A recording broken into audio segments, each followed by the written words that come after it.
Donc, bonjour à tous. Nous allons aborder ce nouveau sujet, ce nouvel indice Covid, nouvel outil en gestion des risques clients, avec Alain Luminel, qui est de la Bonjour. société Elisphère, et Frédéric Jean, qui est de la Brinks. Tout à fait, bonjour. On va peut-être se présenter rapidement avant de débuter pour faire comprendre à chacun qui on est.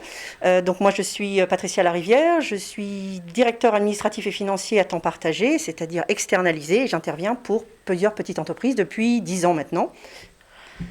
Donc, je suis Alain Luminel, je suis responsable du pôle expertise financière chez Elisphère. Donc, je travaille avec toutes les compétences au sein de l'entreprise, donc avec toutes nos directions, la direction commerciale sur des sujets un peu complexes, avec nos data scientists pour élaborer avec eux des scores sur mesure, avec nos analystes de crédit.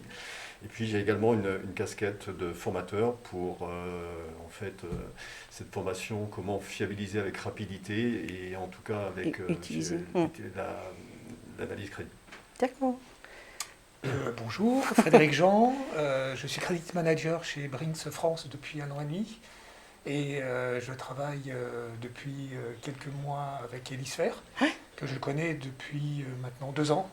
On a travaillé ensemble chez Ortec Industrie à Aix-en-Provence. Oui, c'est vrai. Et bien on va tout de suite présenter cet outil pour comprendre un peu mieux comment il fonctionne et quel apport il peut avoir pour Frédéric. Très bien. Lancement du...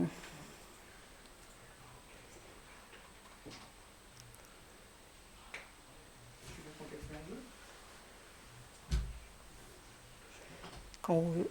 Ah, ça y est, je crois que... On peut y aller.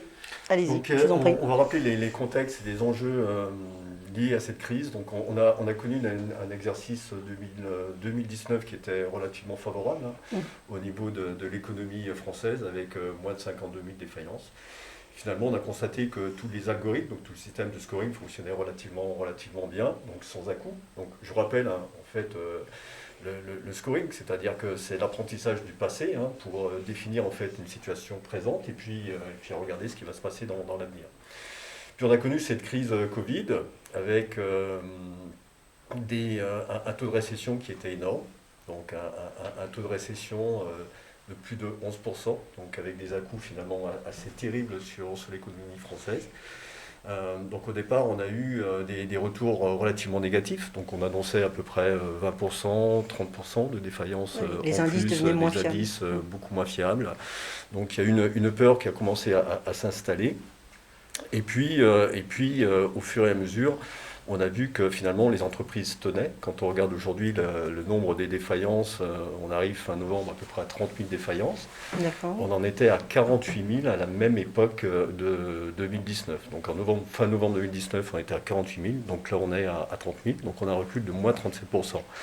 Alors pourquoi ? Parce que les aides finalement sont tombées. Il y a eu 126 milliards qui ont été alloués pour les PGE, donc les prêts garantis par l'État. Il y a eu également les fonds de solidarité qui ont tenu la route et qui ont soutenu en fait l'économie française. Donc ce qui est important, c'est que c'est finalement très difficile de prévoir ce qui va se passer. Et il faut d'autant plus se projeter. Il faut d'autant plus se projeter, donc et il faut en plus coller beaucoup plus à la réalité économique. On ne peut pas fonctionner aujourd'hui avec des scores qui peuvent être très bons dans une situation aujourd'hui qui peut être également, je dirais, très préoccupante. Ouais. Nous, l'idée est en tout cas de lancer cet indice de résilience pour coller beaucoup plus à la réalité économique et s'appuyer beaucoup plus sur une expertise en fait métier liée à l'évolution et à l'analyse des secteurs d'activité. Les secteurs. Différenciés sur les secteurs. Tout à fait. Ok. Très bien. Alors, la méthode. Donc la méthode, en fait, on s'appuie aujourd'hui sur une expertise métier. L'expertise métier, il y a deux grands indicateurs. Il y a un indicateur sectoriel et il va y avoir un indicateur financier. L'indicateur sectoriel, il va regarder 2 marqueurs. Le premier marqueur, ça va être l'évolution en fait des défaillances en France. On a vu que ce marqueur-là, finalement, il fonctionnait pas trop jusqu'alors parce que c'est ce que je vous disais, il y a moins 37% de taux de défaillance aujourd'hui. Il y a un deuxième marqueur qui est important, qui est un marqueur finalement d'évolution du secteur d'activité. Donc on va regarder finalement les pertes d'activité à l'intérieur des secteurs d'activité. L'élément différenciant, c'est qu'on n'a pas voulu travailler par grand secteur d'activité. on a voulu vraiment avoir Affiner. avoir une démarche aujourd'hui vraiment par code NAF, donc par sous-secteur d'activité. Donc on va travailler sur 732 codes NAF, et donc à l'intérieur de tous ces codes NAF, on va regarder finalement qu'est-ce qui se passe en termes de chiffre d'affaires. Donc on a catégorisé finalement trois grands secteurs. On a catégorisé ce qu'on appelle une catégorie S3, sur lequel on va avoir des secteurs qui vont perdre plus de 50% du chiffre d'affaires, entre 50 et 100%. On a des secteurs qui vont perdre entre 30 et 50%, et puis on a des secteurs qui fonctionnent bien, ou qui vont même performer pendant cette crise. Donc on a une première vision en fait de ces 732 codes NAF qu'on a donc répartis en fonction de leur réaction à la crise. Voilà, et la deuxième approche, une approche financière. C'était intéressant de savoir comment les entreprises sont rentrées dans la crise. Est-ce qu'elles sont rentrées finalement avec une certaine solidité? Est-ce qu'elles sont rentrées avec des difficultés? Ou elles sont rentrées avec une extrême fragilité? Donc c'est à travers en fait ces deux indicateurs, un indicateur sectoriel et un indicateur financier, qu'on a bâti cet indice de résilience. D'accord. Baptiste. Et comment il est présenté alors? Alors comment il est présenté? On a au sein d'Ilifer un pôle économique. Donc un pôle économique qui suit, on n'a pas attendu la crise, et qui suit les évolutions des secteurs d'activité. On a gonflé ses compétences avec l'apport aujourd'hui d'une veille économique et surtout d'une veille réglementaire. C'est important de voir un peu les différentes mesures qui ont été prises par l'État français, et les différents arrêtés, ça nous semblait relativement important. Donc on travaille aujourd'hui sur un référentiel. Donc en référentiel, on s'appuie sur des publications aujourd'hui de la Banque de France, on va s'appuyer sur des publications aujourd'hui de l'INSEE, des assureurs crédits. Également, nous sommes en relation avec des fédérations qui nous permettent de suivre finalement les évolutions par secteur d'activité. Donc aujourd'hui, voilà, on suit les évolutions. Et on a un deuxième marqueur qu'on suit, c'est qu'on va suivre toutes les procédures collectives. Donc on inclut les procédures de sauvegarde pour voir finalement s'il y a un dérapage d'un mois sur l'autre en fonction du secteur d'activité. On sait qu'il va y avoir un rattrapage. Quand je vous ai parlé de 30 000 défaillances, on est à 48 000, il va y avoir un rattrapage sur le début d'année. Et on sait que le rattrapage va se faire notamment sur la toute petite entreprise. Pourquoi? Parce que la toute petite entreprise, ça représente plus de 80% des défaillances. La toute petite entreprise, ce sont des sociétés dont le chiffre d'affaires est inférieur à 2 millions d'euros, ou dont le total du bilan est inférieur à 2 millions d'euros, avec un effectif inférieur à 10 personnes. Donc ce sont des entreprises les plus fragiles. Donc on sait qu'il va y avoir un effet rattrapage fort sur ces toutes petites entreprises, sur des secteurs qui sont à risque, donc S3 principalement pour nous. Alors comment on a déterminé finalement le deuxième indicateur, comment les entreprises sont rentrées dans la crise? En fait, on est parti d'un principe relativement simple. Alors, on s'est dit qu'une entreprise, c'est un peu comme nous, faut être solide, et il faut qu'elle repose sur ses deux jambes. Donc aujourd'hui, les jambes sont solides. La première jambe, ma jambe droite, elle va regarder si l'entreprise va générer un cash suffisant. Régulier, suffisant. Donc je vais appuyer sur la première jambe. Le cash, il va être symbolisé à travers un marqueur qu'on appelle l'excédent brut d'exploitation, qui correspond à la marge brute d'exploitation par rapport au chiffre d'affaires. Et donc on va mesurer le niveau de cette marge par rapport au chiffre d'affaires. Alors, c'était évident que 2% de marge brute pour un supermarché, c'est pas pareil que 2% que pour un équipementier automobile. Donc on va regarder en fait par rapport à fonction des ratios. On va regarder son intensité capitalistique. Donc les sociétés qui sont fortement aujourd'hui, qui ont une intensité forte, donc il faut qu'elles investissent beaucoup pour faire 100 par exemple de chiffre d'affaires. Donc par exemple les équipementiers automobiles, il faut qu'elles génèrent un niveau de marge qui soit suffisamment élevé. Donc, plus de 10% de marge, moins de 5% pour les secteurs qui sont faiblement capitalistiques. Donc ça c'est un premier marqueur, finalement de cash. Donc imaginez que ma première jambe finalement soit assez fragile, donc elle tremble un peu. Je vais m'appuyer sur ma deuxième jambe. Ma deuxième jambe, ça va être ma liquidité au bilan. Ça va répondre à la question, est-ce que mon bilan aujourd'hui finalement est liquide? Avec mon passif, avec mon actif disponible à très court terme, donc mes créances clients, ma trésorerie, est-ce que je peux faire face à mon passif exigible à très court terme, mes dettes fournisseurs et mes dettes fiscales et sociales? C'est relativement important. Donc là, c'est pareil, on a mis des seuils. Donc on se dit, aujourd'hui, si j'ai un ratio qui est supérieur à 0,5, finalement, on va considérer que l'entreprise est suffisamment liquide. Ce qu'on a fait chez Ilifer, on a créé un ratio spécifique. Parce qu'aujourd'hui, dans l'orthodoxie financière, il n'existe que deux ratios sur la liquidité. le ratio de liquidité générale, qui lui va prendre en compte les stocks, mais finalement dans les stocks, on ne sait pas trop ce qu'on va trouver à l'intérieur. Et puis vous avez un deuxième ratio, qui est le ratio de liquidité réduite, qui lui, comme le ratio de liquidité générale, va prendre certains postes, notamment autres créances, autres dettes. Dans les autres, je ne sais pas trop ce qu'on va trouver non plus. Ça peut correspondre à des remontées pour les PME, les ETI, des remontées de trésorerie, des descentes de trésorerie, etc. Dans les groupes. Donc, Elisphère, on a créé un ratio spécifique, qui est le ratio de liquidité réduite d'exploitation, qui permet de prendre simplement mon poste client, ma trésorerie, et puis je vais regarder mes dettes fournisseurs et mes dettes fiscales et sociales. Donc ensuite, on a matché en fait, ces deux indicateurs au travers d'une matrice, une matrice de transcodification, qui permet finalement de restituer un résultat qui est donc l'indice de résilience. D'accord. Et c'est celui-là qui va être fourni. Alors, en plus, parallèlement ou en outre de votre autre indice et de votre critère score pour l'instant. On a un score aujourd'hui qui correspond à une situation réelle, en prenant en compte finalement des bilans, grosso modo des bilans 2019, qui prend en compte les procédures collectives, qui prend en compte les incidents, etc. Et puis, à côté de ce score, on a donc cet attribut qui correspond à l'indice de résilience. Et donc, on va envoyer des warnings à nos clients. Donc, imaginez aujourd'hui que j'ai un score de 6 sur 10 sur une entreprise. Oui. Donc 6, c'est 1, c'est quand c'est très mauvais, et je vais jusqu'à 10, c'est quand c'est très bon. Donc, voilà. Imagine que j'envoie ce score de 6 sur 10, et puis j'envoie un premier warning qui est un warning vert, qui correspond au fait que le secteur est plutôt bien orienté. Je suis sur un secteur qui fonctionne bien, il y a très peu de pertes d'activité, et puis l'entreprise est plutôt bien rentrée dans la crise. Donc là, l'information que je donne finalement à nos clients, c'est de dire, vous pouvez continuer à travailler d'une manière relativement sereine avec cette entreprise-là, sur la base finalement de la limite de crédit que vous avez habituellement.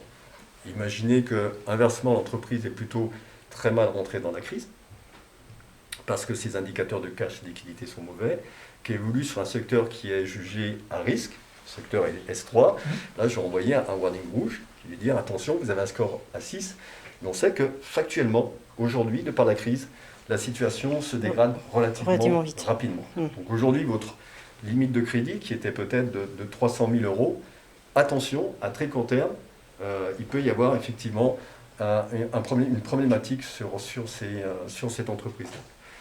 On donne la possibilité aussi, quand je vous ai parlé, c'est qu'on a également des analystes crédit. On donne également la possibilité aussi de contacter cette entreprise-là, de par nos analystes crédit, pour voir si le risque est palpable, et si l'entreprise, par exemple, a opté pour avoir des confirmations d'aide ou pas d'aide. D'accord, ok. Très bien. Donc, Frédéric, déjà, comment vous avez connu Elisphère, et puis comment, concrètement, qu'est-ce que vous faites de cet outil? Alors, j'ai connu Elisphère en 2018, chez Ortec Industrie. Oui, on s'est rencontrés en plus. Exactement, il nous a formés, mon équipe et moi, sur comment connaître, comment analyser les enquêtes financières d'Elisphère, chose que j'ai appris. Lorsque je suis remonté sur Paris et que j'ai commencé à travailler chez Brinks France il y a 1 an et demi, je cherchais justement un partenaire. Et je me suis dit, tiens, il faut reprendre contact avec Elisphère, chose qui a été faite. Concrètement, tout simplement, c'est que depuis maintenant 2 mois, je travaille avec eux, avec le nouveau logiciel que j'ai aussi installé, qui est Eagle Act, Altisis pour les anciens. Et aujourd'hui, c'est simple, tous les matins, je reçois, alors je ne connais pas encore les termes, je reçois ma surveillance rapport décisionnelle, qui me donne en fin de compte toutes les modifications faites, par rapport soit une augmentation, une diminution du score, une modification du registre du commerce. Donc ça, c'est un indicateur. Et aussi, c'est nouveau, ça s'appelle, alors comment vous appelez ça? L'indice comportement de paiement sectoriel PERANC. Le PERANC. Exactement. Donc ça, en fin de compte, c'est la comparaison. Alors, dis-moi si je me Alors, le PERANC, en fait, c'est le DPO de l'entreprise. Alors, ce qu'on appelle le DPO, finalement, c'est son crédit fournisseur. C'est ça. Ça répond à la question, finalement, comment l'entreprise règle ses fournisseurs, et on mesure ça à travers son ratio. Et on le mesure par rapport également à son secteur d'activité. Est-ce qu'elle Oui. règle mieux que Son secteur moins ou... bien, etc. Ouais, C'est ce que tu exactement. regardes en fait. Exactement. Donc je reçois Donc c'est vraiment une liste d'alerte, ça vous permet Voilà, très exactement. vite de mettre le point sur... Moi je regarde, dès qu'il y a une modification de score, en diminution bien sûr, pas en augmentation, en diminution, je regarde mon poste client, et je regarde si j'ai des impayés ou des retards de paiement. Et à partir de là, j'accélère soit ma relance client, Mhm. soit je laisse courir, étant donné que... Mais par contre, je le mets en surveillance. Vous le mettez en Soit, surveillance. Mais voilà, bon, soit je le mets en limite de crédit zéro, ce qui me permet de le surveiller pratiquement tous les jours. Et par contre, à partir de là, je lance une enquête financière.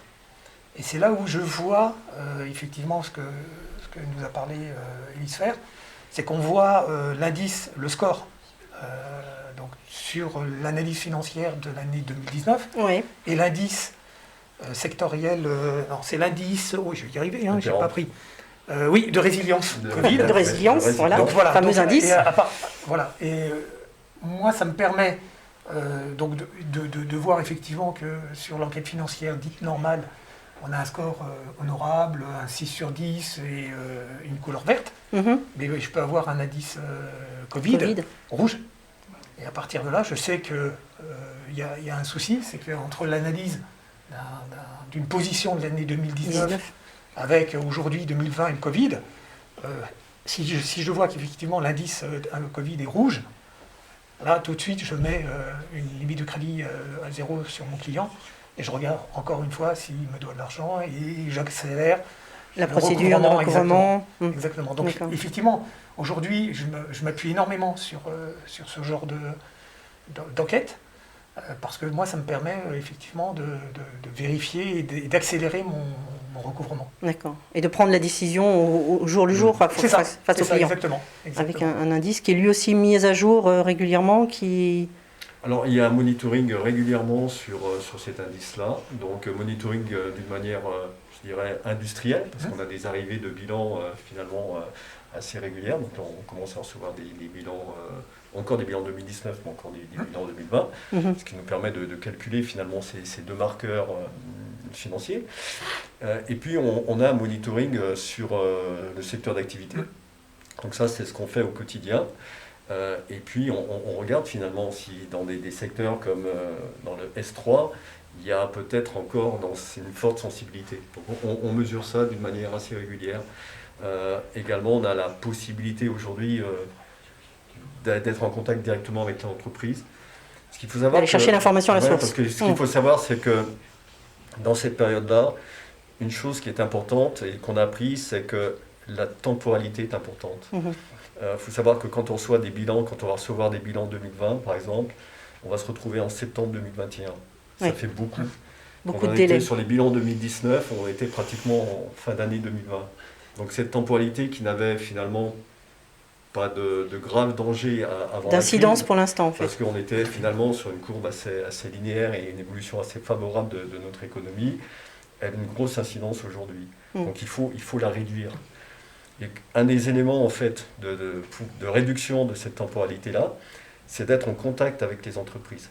Ouais. Donc aujourd'hui, bien sûr, on donne la possibilité aux entreprises de nous communiquer des informations, notamment si aujourd'hui elles ont pu restaurer leur trésorerie grâce notamment à l'obtention de PGE. Est-ce qu'elles ont obtenu l'aide? Donc, cette information, on peut l'avoir par le journal officiel sur les grandes entreprises, mais on ne peut l'avoir qu'en étant en contact avec les entreprises pour les PME. Pour les petites entreprises.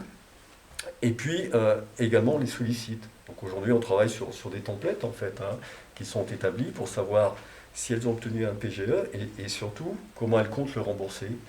Et puis quel est un peu leur plan de trésorerie. Comment elles se projettent au niveau de leur trésorerie sur 2021 aussi. Ça, c'est important. Donc on a des entreprises qui sont sur des secteurs qui sont très fragiles, mais qui ont su se recréer en fait, réorienter en fait durant cette crise-là, ce qui nous permet également de leur poser un indice de résilience meilleur.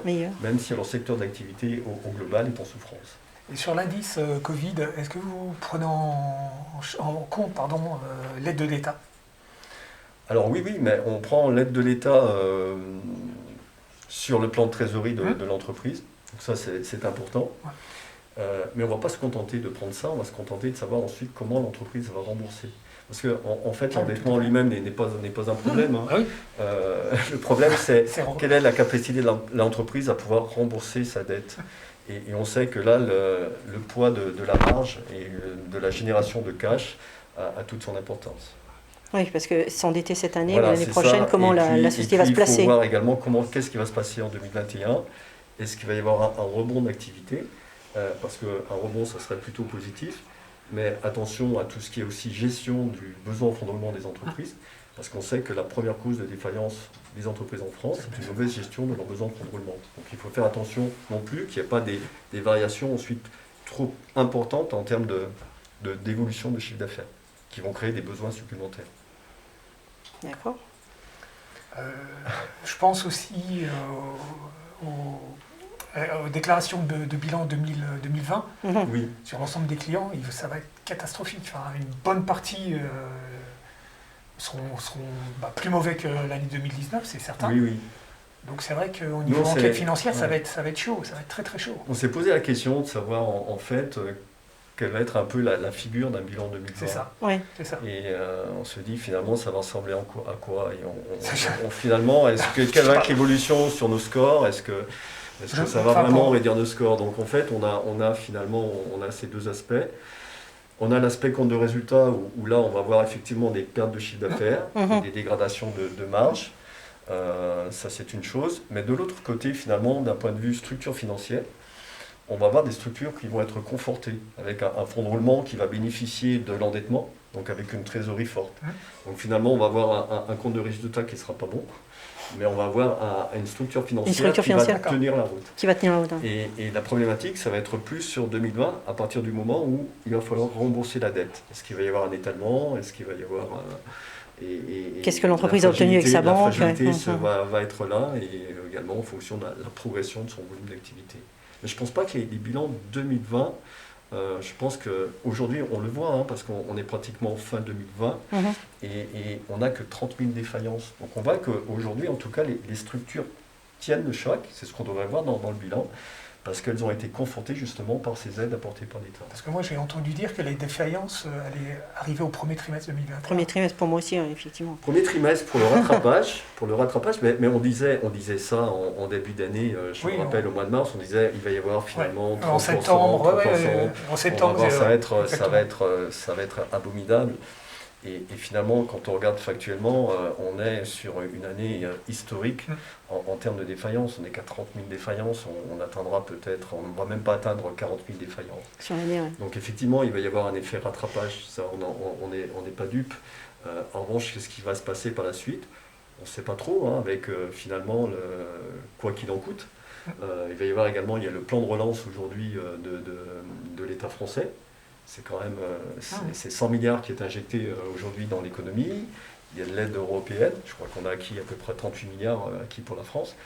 Tout ça, ça va permettre également un peu de doper un peu l'économie. C'est pour ça que nous on a une position finalement qui est très agile, parce qu'on on veut pas dégrader pour dégrader tous les secteurs d'activité. Ouais. Voilà, on n'est pas là pour se dire finalement le textile aujourd'hui c'est un secteur qui est complètement sinistré. Il le sera beaucoup plus. Et finalement, on va tout dégrader, la restauration. Donc on travaille finalement sur des marqueurs, et on se donne bien sûr la possibilité d'interagir par rapport à ces marqueurs, plutôt défavorablement, quand on voit vraiment que ce marqueur dérape par rapport au nombre de défaillances. Mais on veut rester finalement très, très factuel, et se dire dans ce secteur-là, finalement, ça se dégrade, et quelle est la population qui se dégrade? C'est peut-être pas une population forcément de TPE. Si je suis par exemple sur l'aéronautique, ça va être peut-être plus de la grosse PME, etc. Et inversement sur d'autres secteurs. Sur le secteur, d'accord. Voilà, on veut travailler par population, et on peut même travailler à l'intérieur des populations, parce que ce sont des entreprises qui finalement ont une ancienneté entre 1 et 3 ans, ou plus en fait. Donc on travaille vraiment sur des filtres pour pouvoir aujourd'hui affiner franchement notre analyse. D'accord. Et l'information qui peut vous remonter aussi au niveau de la réaction, non pas en termes de trésorerie, mais en termes d'activité, de retournement, de réorganisation, de retrouver des nouveaux système de chiffre d'affaires, de Oui, oui, oui. création de chiffre Bien d'affaires, sûr, et ça c'est important. Et ce qui est important, c'est de vérifier si cette nouvelle activité, activité, si ne va pas dégrader. nouvelle méthode, voilà, Mm. et puis surtout cette méthode est pérenne dans le temps. Mhm. Parce qu'on, bien sûr, on a des sociétés qui vont se réinventer durant cette crise et qui se débrouillent plutôt bien. Simplement, est-ce que finalement ce nouveau modèle économique qu'elles ont instauré durant cette crise, est-ce qu'il est pérenne finalement dans le temps? Ou est-ce qu'il est juste en réaction Est-ce qu'il temporaire? génère suffisamment de marge? C'est un peu toutes les questions en fait qu'on doit se poser par rapport à ça. Mm. D'accord.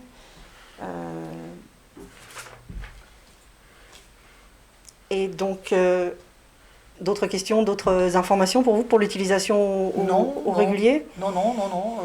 Je sais qu'aujourd'hui, enfin, grâce effectivement à Ilsphère, Vous je gérez me sens un peu plus, je me sens serein? serein. Oui, non, mais c'est vrai, parce que lorsque le Covid est arrivé au mois de mars, je me suis dit comment ça va se passer, les enquêtes, Ouais. forcément, moi je vais les faire, mais elles seront sur des résultats 2019. Et en fin de compte, je crois que ça a été mis en place en juillet. Je crois, Quelle date, juillet. ouais? Un peu Covid. avant, oui, mais Ouais, c'est à ça. peu près. Et donc je l'ai vu, effectivement, je l'ai vu. Alors vous avez eu, enfin moi j'ai eu une com qui disait effectivement on a instauré un indice Covid, un indice Covid. Mm. Et donc voilà mes premières Oui. enquêtes financières, je les ai vues. Aujourd'hui je tiens compte exclusivement que de ça. Que de cet indice? Ouais, tant que le Covid continue à évoluer. Mhm. C'est vrai que, en fin de compte, je regarde, effectivement, je pense que je regarde les deux, mais aujourd'hui, ce qui me penche le plus, c'est vraiment cet indice-là, parce qu'on peut être au vert en 2019 et être en rouge en 2020, parce qu'on a fermé 3 mois, parce qu'aujourd'hui, Oui. ils sont toujours fermés, donc c'est assez compliqué, mais bon, aujourd'hui, effectivement, je me repose beaucoup sur ces enquêtes et indices Covid. Oui, on a senti pour de la part de nos clients une vraie crainte par rapport à ça. On a senti une vraie crainte par rapport à ça, pardon. Et c'est vrai que nos clients nous pressaient finalement à sortir finalement cet indice-là. On ne savait pas encore comment l'appeler, mais ils nous pressaient. Mais ce qui était aussi important pour nous, c'est aussi de prendre aussi un peu de recul par rapport finalement à toutes les publications, de se dire, c'était censé pour nous de ne pas revoir non plus notre score. Et on a bien fait quand on voit finalement la probabilité de défaut. De garder les deux en parallèle. Exactement. Non, c'est ça qui fait une force. Et d'avoir un attribut. Et donc derrière, par rapport à cet attribut-là, d'avoir une vraie méthode, s'appuyer vraiment sur des expertises métiers. Et avoir des marqueurs qui nous permettent aussi, pas simplement sur la première année, mais sur les années à venir, parce que je pense que on va avoir aussi peut-être aujourd'hui des rebonds. Alors on espère que ce sera plutôt des rebonds à la hausse, mais c'est important d'avoir des marqueurs pour suivre pendant plusieurs années, parce que finalement, quand on compare par rapport à 2008, finalement, on a subi cette crise, ce qui était une crise financière, donc Ouais. l'origine était complètement différente. Hein, c'était pas une crise sanitaire. Mais quand on voit ce qui s'est passé en 2008, finalement, on a traîné cette crise-là à peu près 5 ans. Donc on a eu une évolution de défaillance qui s'est accélérée finalement jusqu'en 2013-2014 pour ensuite baisser par la suite. Alors il y a eu des mesures pareilles, hein, il y a des mesures qui ont été prises, et puis dès qu'il a fallu rembourser, dès qu'il y a eu des mesures après coercitives en fait, hein, pour pouvoir rembourser, qui se sont montrées contre-productives, on a vu que là vraiment les défaillances finalement arrivaient. Donc c'est ça aussi qu'il faut qu'on suive par rapport à ces différents secteurs d'activité. Donc il n'a pas fini d'être suivi cet indice, il n'a pas fini d'être... Non, il va continuer, et puis voilà. Donc on a une approche très dynamique en fait de ce monitoring-là. D'accord. Et quand vous avez cet indice rouge vis-à-vis d'une société où vous êtes scoré en vert, vous avez une possibilité d'avoir une information, une explication, des informations complémentaires sur ces... Alors moi je le vois déjà, donc je le vois déjà avec la répercussion sur mon compte client. Forcément, si toutes les factures ont été payées, je me dis que même si c'est indice rouge, il a au moins honoré le paiement de ses factures. Après, si derrière, j'ai pas mal de factures non réglées depuis pratiquement 6 mois, là je me doute qu'effectivement, ça va être assez dur pour ce client pour me régler ses factures. Ouais. Et donc j'accélère. Vous accélérez J'accélère les le recouvrement, procédures de exactement. recouvrement. Exactement. Mais c'est vrai que, oui, j'ai des clients en vert, rouge, qui me règlent mes factures. Donc là, pour l'instant, voilà, je le mets en surveillance, comme je vous l'ai dit, en mettant une limite de crédit à 0. Et pour le reste, donc, j'accélère le recouvrement et éventuellement la mise au contentieux, quoi. Par contre, moi j'ai une question, je voudrais savoir si vos concurrents font la même chose. Alors, alors difficile de parler de la concurrence. Euh, je- on a à peu près, on a un concurrent qui fait à peu près la même chose. Ensuite, vous savez, c'est difficile parce que il y a ce qu'on appelle, on est dans le savoir-faire et le faire savoir. Donc, dans le faire savoir, on peut comprendre un peu que des moments, on fait un peu la même chose, et puis après, il faut regarder finalement les compétences en fait dans le savoir-faire. Donc ça, je ne peux pas juger en fait. Non, Je peux non, pas j'ai juger demandé là-dessus, s'ils faisaient la même chose, s'ils avaient je réagi au pense même moment. on a certains concurrents qui font ça, pas tous, Qu'on réagit un peu comme vous et qui qu'on met en place. qui ont réagi, et ça c'est important. Et ce qui est important aujourd'hui, c'est que on a plein d'éléments, je dirais, à côté, c'est ce que tu disais, à côté du score, de se dire effectivement, on a un score qui correspond finalement, finalement à la base. À une C'est situation d'une année, voilà. d'une année, et finalement, c'est un peu la référence, mais on a par rapport à ce score, effectivement, pour essayer de coller à cette actualité, à l'activité aujourd'hui, à cette temporalité qu'il faut réduire, on a plein d'attributs. Donc on a l'attribut effectivement de l'indice, on a l'attribut du paiement, qu'on a d'autres attributs aujourd'hui, c'est pareil sur comment l'entreprise paye, voilà, c'est tout ce qui est analyse des balances agies. Et donc, par rapport grosso modo à nos concurrents, on est un peu, tout le monde est un peu dans cet état d'esprit-là, je pense. D'accord. Vous avez aussi accès en cours d'année au bilan, aux arrêtés réguliers des sociétés. Vous avez aussi cette information-là qui remonte, les arrêtés en cours d'année, les semestriels, les choses comme ça. Donc nous demandons Vous les demandez bien sûr les situations semestrielles. En revanche, on a beaucoup plus bien sûr de bilans que de situations semestrielles. Les situations semestrielles, c'est plus pour la grosse entreprise. Pour la TPE, il y a beaucoup moins d'informations. Il faut savoir que même, il y a beaucoup de TPE aujourd'hui qui déposent leurs comptes en confidentiel, Tout à fait. etc. Donc aujourd'hui, quand on regarde par rapport aux années finalement très antérieures, on a une tendance par laquelle on voit de moins en moins, en fait, il y a de moins en moins de bilans. On en a encore beaucoup, hein, mais aujourd'hui, on a cette tendance avec la confidentialité des comptes.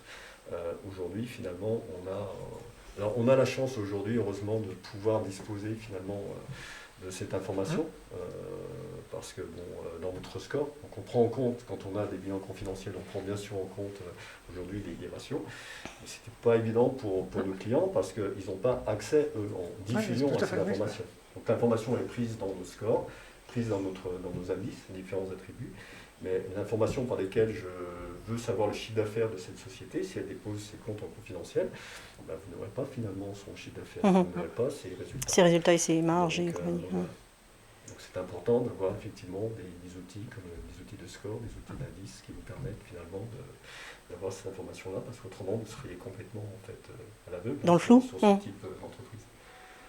Ok. Pas de questions pour le moment de la part des spectateurs, mais d'autres informations à nous communiquer.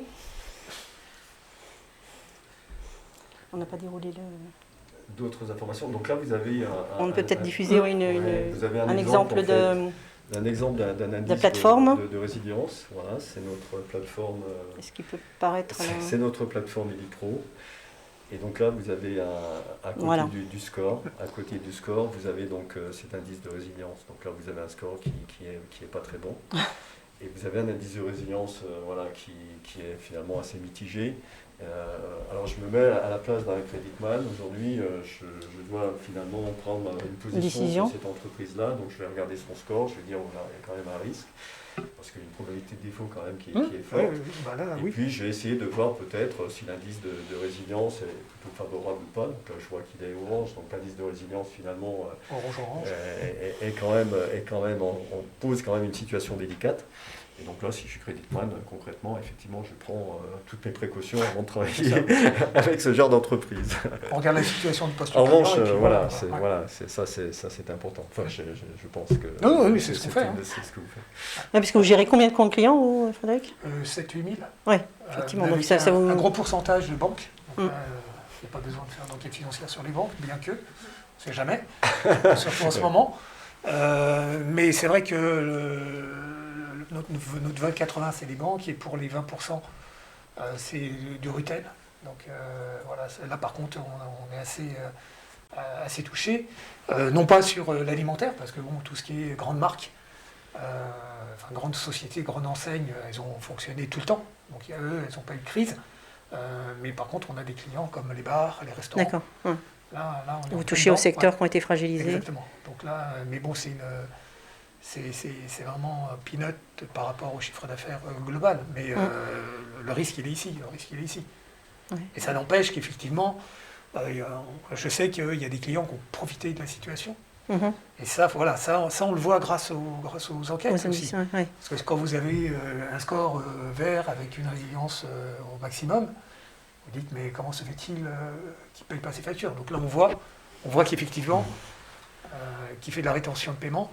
Et donc là aussi, on accélère et puis on hausse le ton. Oui. Oui, Vous prenez d'autant plus de il y a- décisions. Oui, Dans ça- l'entreprise, il faut respecter une certaine éthique. C'est vrai qu'à partir du moment où beaucoup d'entreprises ont bénéficié de PGE pour finalement disposer d'une trésorerie en plus Mhm. de précaution, et il semble complètement normal qu'elles payent, je dirais, bien Régulièrement. leurs fournisseurs. L'inverse serait complètement... Ah, mais il y en a qui ça l'ont serait, fait. ça qui serait l'ont fait, complètement hein. déplacé, mais je sais que bien sûr, pas mal d'entreprises le font, malheureusement, parce qu'en fait c'est toute une chaîne derrière. Derrière chaque fournisseur, vous avez un client aussi potentiel, donc vous touchez toute la chaîne de l'économie. Exactement. Ok. J'ai l'impression qu'il n'y a pas de questions qui viennent de notre public. Que fait-on?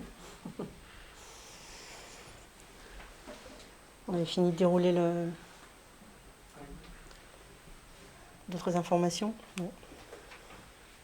Non, bah, j'espère que j'étais Assez clair. assez Ouais, je clair. En pense, tout et puis cas, que- moi je serais ravi Frédéric, de à pouvoir l'utilisation. échanger éventuellement après cette réunion. Oui, non, mais, et puis, nous, on travaille ensemble en pleine crise. On s'est collé avec Hémisphère en pleine crise, puisque j'ai pris contact avec eux au mois de mars, donc forcément en plein dedans. Ah bah oui. On aurait dû mettre en place en septembre, et ça a été mis en place en octobre. Donc novembre, même mi-novembre. Donc ça a été compliqué. Donc j'ai travaillé pratiquement un peu en aveugle pendant Pendant le 6 premier mois, Covid, ouais. pendant Mhm, la première vague. Et puis j'ai rattrapé ça surtout. Ouais, donc là, ça vous amène, effectivement, Oui. comme je disais tout à l'heure, c'est la sérénité Exactement. maintenant. Ouais, exactement. cette Et effectivement, régulièrement. on a très peu de dépôts de bilan. Très peu. Mais ouais, moi j'ai un peu peur du premier trimestre 2021. Oui. Surtout que là, en plus, avec les fêtes qui vont arriver, les bars, les restos fermés, c'est vraiment une situation un peu compliquée pour nous, les credit managers qui travaillons avec ce genre de clients, les bars, les restos et autres, non essentiels, enfin tout ce qui est non essentiel. Mhm. Donc, et comme nous, on brasse effectivement les fonds de ces clients, Oui, pas de forcément. chiffre d'affaires, pas de fonds, pas de déplacement, pas de chiffre d'affaires pour nous Ouais, non c'est plus. l'impact Exactement. successif Ouais. des secteurs. Donc c'est vrai que c'est un peu... Et justement, est-ce que des secteurs ont été exclus de votre analyse, de vos indices? Est-ce qu'il y a des secteurs que vous n'indicez pas? Alors tous les secteurs qui concourent aujourd'hui à l'économie, on le fait. Donc Oui. je dis, on travaille sur 732 codes NAF. Les codes NAF que nous avons exclus, ce sont des codes NAF, je dirais, un peu particuliers, qui n'ont pas vraiment d'incidence sur la vie économique. Alors c'est les administrations. activités d'administration, les activités économiques, les activités politiques, les activités religieuses. Vous avez des activités de holding, mais vraiment des holdings purs. Donc en fait, on a exclu une trentaine de codes NAF, mais qui n'ont pas finalement vraiment de répercussions. Ouais. On exclut également tous les codes NAF liés à une activité financière, parce que là, l'objet aujourd'hui finalement de la crise, c'est pas simplement, c'est pas le manque de trésorerie dans les banques. Et on voit que les activités financières finalement, il y a beaucoup d'argent. Donc on a exclu également tout ce qui est activité, un peu les activités financières. Okay. Pour permettre de vous intéresser aux sociétés qui ont un impact, enfin, au code NAF qui ont un impact. Oui, tout à fait. Et ce qui est aussi, on travaille bien sûr par le code NAF, mais ce qui est aussi est d'une certaine logique, on va regarder les effets de bord. Parce que quand vous touchez par exemple le secteur de l'aéronautique, donc le code NAF de l'aéronautique, qui est en souffrance, vous touchez également tous les effets de bord. Donc vous avez touché tous les sous-traitants. Donc vous avez des sous-traitants bien sûr dans l'aéronautique, mais vous pouvez en avoir dans la mécanique, etc. Donc en fait c'est essentiel de mesurer les impacts en fait que vous pouvez avoir dans un secteur par rapport à d'autres codes NAF. Ça peut toucher différents types de populations. Et concernant les clients étrangers, est-ce que vous avez un indice? Parce que moi j'en ai très peu, mais c'est une vraie question. Alors que c'est notre indice est que français en fait. D'accord. On n'a pas cette approche-là aujourd'hui sur l'international. Parce que la pandémie, elle est mondiale. Elle est mondiale. Tu as raison, oui, la pandémie est mondiale. Donc aujourd'hui, on n'a que cette vision finalement France. Mais effectivement, par rapport à des grands secteurs d'activité, il y a une envergure aujourd'hui internationale, bien sûr.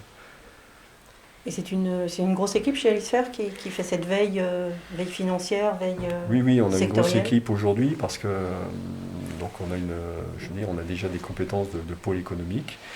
Et ensuite, on a musclé en fait ce pôle-là avec des compétences juridiques, donc réglementaires, et de la veille. Donc ça, c'est important avec des outils de monitoring.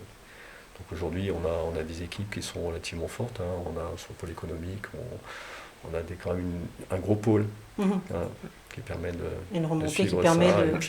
Et puis on essaye bien sûr dans nos process, on essaye d'industrialiser en fait les process. également tous les process pour que finalement ce pôle-là se focalise vraiment sur l'analyse. Ouais. Voilà.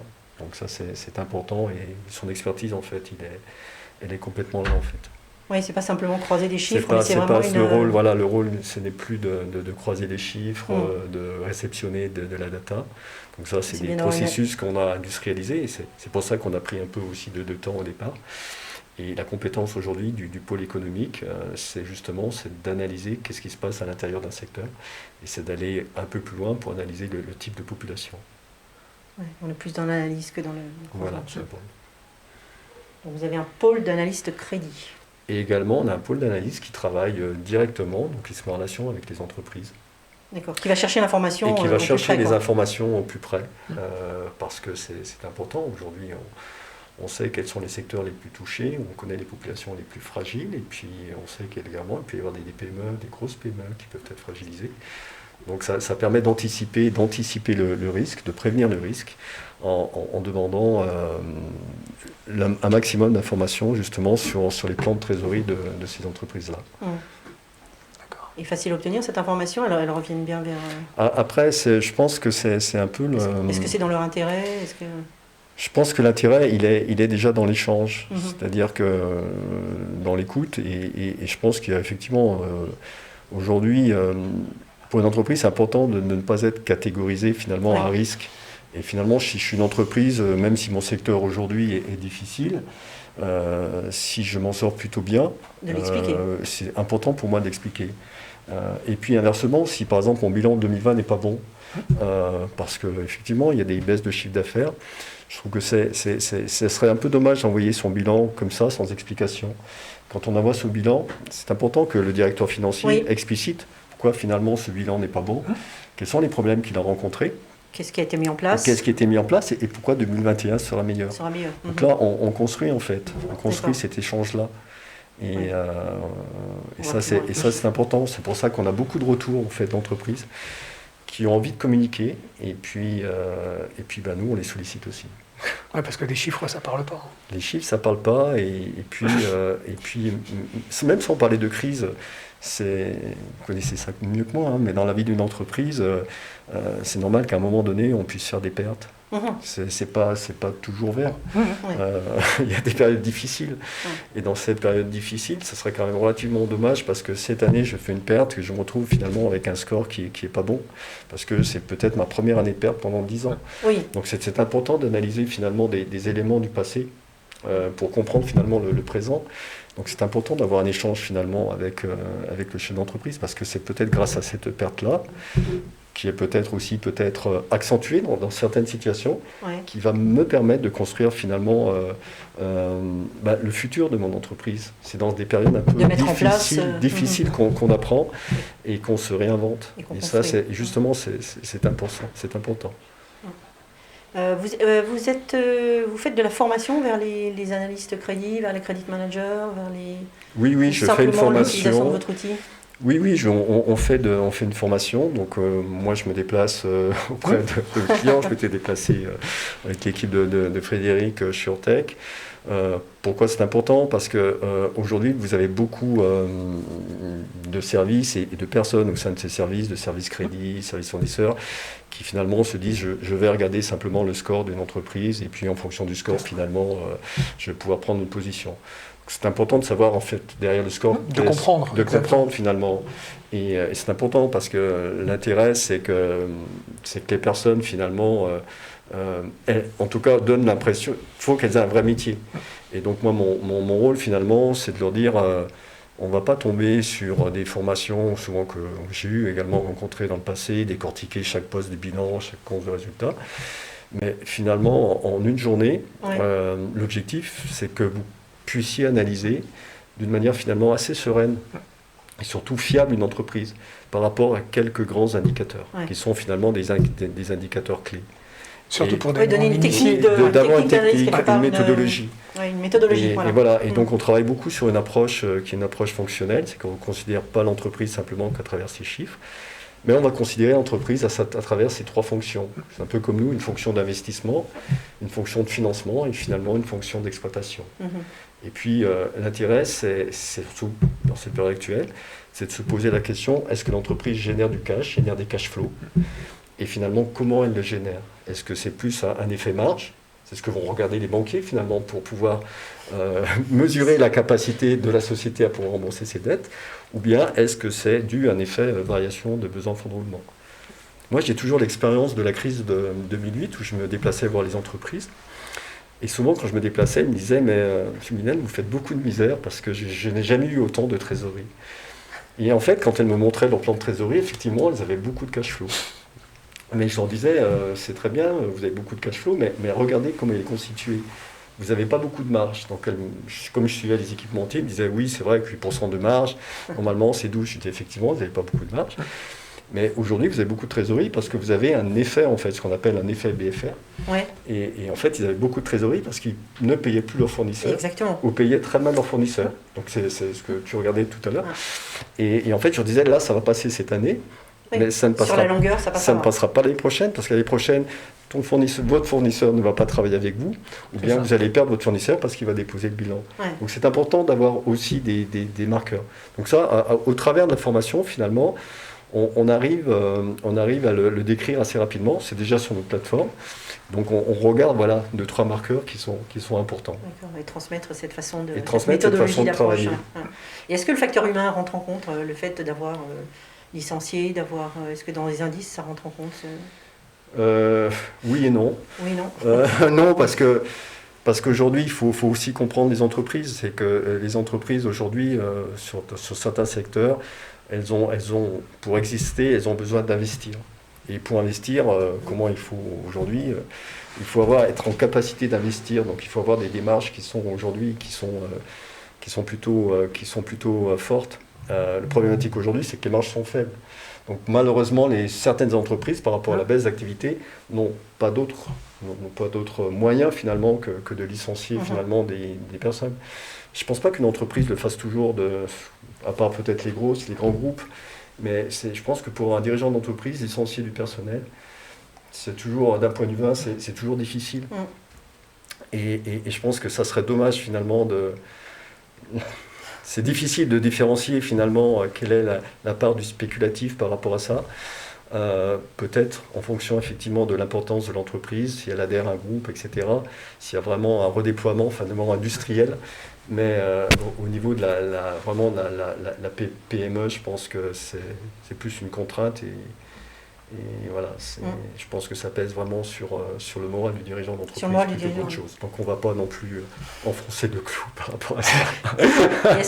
Est-ce que des entreprises peuvent venir vers vous, même si elles ne font pas paraître leur bilan, et vous communiquer justement leur bilan et leurs chiffres et venir vers vous volontairement, je dirais Oui, bien sûr, on accepte pour être mieux coté. On accepte des chiffres, on accepte... bon, bien sûr, il faut que ça soit quand même une personne de la direction qui fasse référence au niveau de l'entreprise. Et puis, bien sûr, on peut prendre des chiffres en toute confidentialité. Oui. C'est-à-dire qu'on peut ne pas les diffuser. Vous donner un score, mais sans communiquer. Mais dans le score, on va prendre effectivement les chiffres de l'entreprise. Ça, c'est relativement important. Oui, ça permet à l'entreprise effectivement de faire comprendre que... Et le crédit interentreprise, c'est relativement important. C'est-à-dire qu'aujourd'hui, une entreprise qui est mal scorée, aujourd'hui, elle peut avoir des difficultés finalement à entretenir des bonnes relations commerciales. Donc avoir une vigilance aussi sur son score et puis sur le score également de ses fournisseurs, c'est aussi important parce que finalement, c'est toute une chaîne. Parce que si je travaille aujourd'hui avec un fournisseur, si mon fournisseur va mal et si c'est un fournisseur stratégique, si j'ai beaucoup de trésorerie, je peux peut-être l'aider, en tout cas mieux comprendre sa situation. Donc c'est important en fait de se dire dans cette période-là aussi, il faut qu'il y ait de l'entraide. Oui. Voilà, j'ai toujours en mémoire le secteur automobile il y a quelques années qui avait été au niveau des principaux donneurs d'ordre, qui avait été alimenté financièrement grâce à des fonds stratégiques. Et puis on avait complètement oublié finalement les équipementiers. Alors pas les équipementiers de rang 1, mais on avait complètement oublié les équipementiers de rang 2, 3 et 4. Et à l'époque, je ne sais pas si vous vous en souvenez, mais quand vous achetez une voiture, vous disiez mais ça met un temps fou. À venir, en fait, ce qui se passait, c'est qu'effectivement, l'équipementier de rang 4 déposait son bilan, avait des difficultés, et en fait, toute la chaîne de production était compromise. Donc c'est important aussi d'avoir une vision stratégique sur ces approvisionnements. Messieurs, je vous remercie pour cette information. Merci, c'est un plaisir.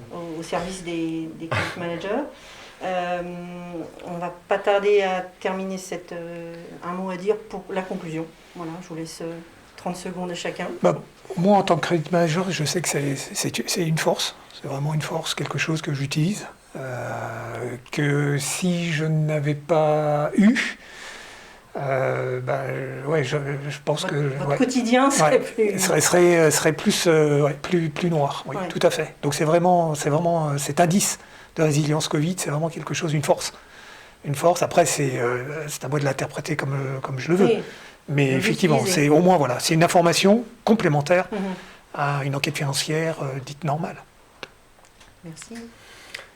Alors moi, ce qui a changé durant cette crise, c'est qu'en fait, on a quand même aussi appris durant cette crise, et notamment sur tout ce qui est gouvernance de score. C'est-à-dire qu'avant, la gouvernance de score, c'était plus un travail, je dirais, de data scientist. On parlait beaucoup de score, troisième génération, les algorithmes, etc. Et durant cette crise, on a appris que finalement, c'était important dans cette gouvernance d'apporter d'autres compétences, des compétences notamment d'expertise à la fois économique, expertise financière, parce que les deux sont complémentaires. D'allier les deux pour donc c'est ce qu'on a fait nous chez Elisphère, on l'a compris assez rapidement.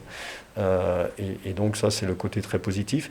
Et travailler également dans cette gouvernance, dans une amélioration permanente. C'est-à-dire que tous les travaux qu'on a menés pour l'indice de résilience, ils continuent en fait. On est aujourd'hui dans une gouvernance et voilà, on est aujourd'hui dans une... intellectuellement, on est dans une task force aujourd'hui qui réfléchit quotidiennement à tous ces problèmes.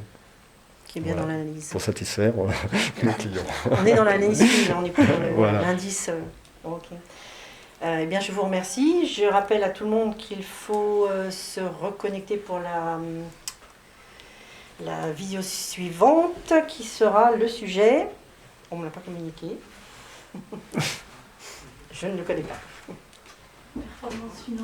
Performance financière, ça y est. Performance financière des dépenses professionnelles dans l'ère Covid. Encore rapport au Covid. Donc pensez à revenir au programme global pour accéder au direct suivant. Voilà, merci à vous deux. Merci. Merci. Merci à vous. Bientôt. Courage pour la suite. Merci.